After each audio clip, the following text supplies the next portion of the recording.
दिक्कत तो इसी बात की है ना कि जिस भाषा का ये लोग इस्तेमाल करते हैं, राजनीति में मतभेद होंगे और वो स्वाभाविक है। और भारत जैसे लोकतंत्र में जहां पे इतनी विविधताएं हैं, जहां पे इतने राजनीतिक दल हैं, हर किसी का अपना पक्ष होगा, हर किसी का अपना मत होगा।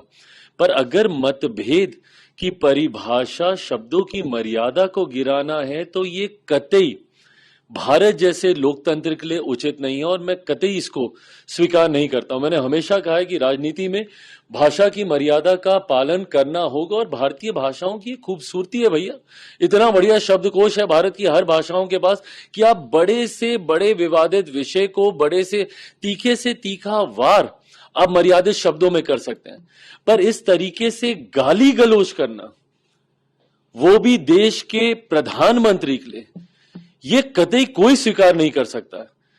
भाई मेरे प्रधानमंत्री हैं, वो हमारे देश के प्रधानमंत्री हैं। वो अगर आपको उनके किसी विषय को लेकर ऐतराज भी है तो आप अपने पक्ष को रखिए ना, पर मर्यादित होकर उस पक्ष को रखिए।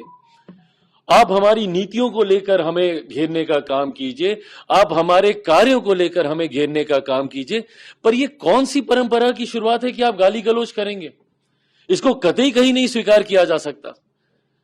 और कांग्रेस जैसी पार्टी जो कि देश की सबसे पुरानी पार्टियों में से एक है, कांग्रेस जैसी पार्टियों के रहते हुए इस तरीके की भाषा का इस्तेमाल किया जा रहा है। और किस तरीके का गाली गलौज, मतलब ये गली में नुक्कड़ के गुंडे ऐसी भाषा का इस्तेमाल नहीं करते। और ये वही चलन है, ये वही परंपरा है राष्ट्रीय जनता दल जैसी पार्टियों की, जिसकी वजह से 90 के दशक से बिहार जो हमारा बदनाम हुआ है, आज तक हम लोग अपने उस खोए हुए गौरव स्वाभिमान की हम लोग लड़ाई लड़ रहे हैं। राष्ट्रीय जनता दल जैसी पार्टियों ने जिस तरीके से 90 के दशक से बिहार को बदनाम करने का काम किया, यही बोलचाल की वजह से, इसी तरीके की कार्यशैली की वजह से। सोचिए, ये इनके कार्यकर्ता हैं जो प्रधानमंत्री के लिए मां बहन की गालियों का इस्तेमाल कर रहे हैं। ये कार्यकर्ता हैं कि ये गुंडे हैं आपके भैया। और ये वही लोग हैं जिन्होंने 90 के दशक में किस तरीके से अपराध, हत्या, लूटमार, डकैती, बलात्कार जैसी घटनाओं को चरम सीमा पर ये लोग लेकर गए थे। जो व्यक्ति गाली गलौज खुलेआम खुले मन से कर सकता है, राजनीतिक दल के वरिष्ठ नेताओं के सामने कर सकता है, वो सोचिए वो अपने घर में, गांव देहात गांव में जाके वो क्या कर रहा होगा। किस तरीके की राजनीति राष्ट्रीय जनता दल और कांग्रेस जैसी पार्टियां करना चाह रहे हैं। और जब चुनाव आता है, इस तरीके से भाषा की मर्यादा को ये लोग गिराने का काम करते हैं। क्या मतलब है ये चोरी जैसे शब्दों का? लोकतंत्र में आप जी रहे हैं, कभी आप प्रधानमंत्री को घेरते घेरते आप पूरे चौकीदार समुदाय को आप चोर बोलने लगते हैं। भाई मेरा खुद का, मैं जिस पृष्ठभूमि से आता हूं, अधिकांश लोग इसी व्यवसाय के साथ जुड़े हुए हैं, आप उनको आप चोर बोलने लगिएगा। आज ये वोट चोरी क्या होती है? ये चोरी हर चीज में। पर कांग्रेस की दिक्कत भी यही है ना, जिन्होंने खुद इतनी चोरियां कर रखी हो, जिन्होंने खुद इतने घोटाले कर रखे हो। 2000 का दशक हम लोग भूल नहीं सकते हैं भैया। एक के बाद नए इतिहास गढ़ने वाले घोटाले ये लोग लेकर सामने आए थे। इसीलिए इनको सिर्फ वो चोरी शब्द हर चीज में समझ में आता है। भले वो प्रधानमंत्री जी को घेरते हुए पूरे चौकीदार समुदाय को चोर बोल देना, या फिर पूरी चुनावी प्रक्रिया को एक धांधली बना देना, एक चोरी का एक गिरोह बना देना। ऐसे में उस वक्त भी देश की जनता ने इन्हें जवाब दिया था, आज भी देश की जनता जवाब देगी। भाई कितना दूर है बिहार का चुनाव, पता चल जाएगा।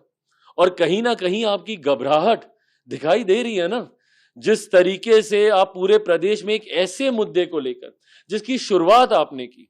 इससे पहले ईवीएम रोते रहते थे ये लोग। आखिरी बार कब सुना हम लोगों ने विपक्ष के किसी भी नेता, किसी भी दल के मुंह से कि भैया ईवीएम खराब है? क्यों? क्योंकि जितनी बार स्पष्टीकरण मांगा, ईवीएम मशीन इनके सामने रख दी कि भैया हैक करके दिखाओ, तोड़ के दिखाओ, कैसे क्या हो सकता है, नहीं कर पाए। तो अब इनको नया मुद्दा चाहिए था। नया मुद्दा क्या? तो भैया अब ये एसआर वाला मुद्दा। अब 7-8 साल ये वाले मुद्दे पे लोग बहाना देते रहेंगे कि भैया हम लोग चुनाव हारे। क्यों? क्योंकि वोटर लिस्ट में आप धांधली कर रहे हैं। तो भैया एक बार तो जाइए आपत्ति दर्ज कराने। अगर आप बोल रहे हैं कि चोरी हो रही है तो कहां पे शिकायत लिखाइएगा? आप चुनाव आयोग के पास जाइएगा। कौन से विपक्षी राजनीतिक दल ने कोई एक भी आपत्ति वहां पे दर्ज कराई हो? अगर आपके पास इतने ही प्रमाण है, आपने कर्नाटका का आपने दिखाया ना उस दिन, वो पूरा वो पावर पॉइंट प्रेजेंटेशन इन्होंने पेश किया था। किसकी सरकार के खिलाफ था वो? किसकी सरकार है कर्नाटका में? आप भी की सरकार है ना, तो मतलब आपकी भी सरकार धांधली से बनी है।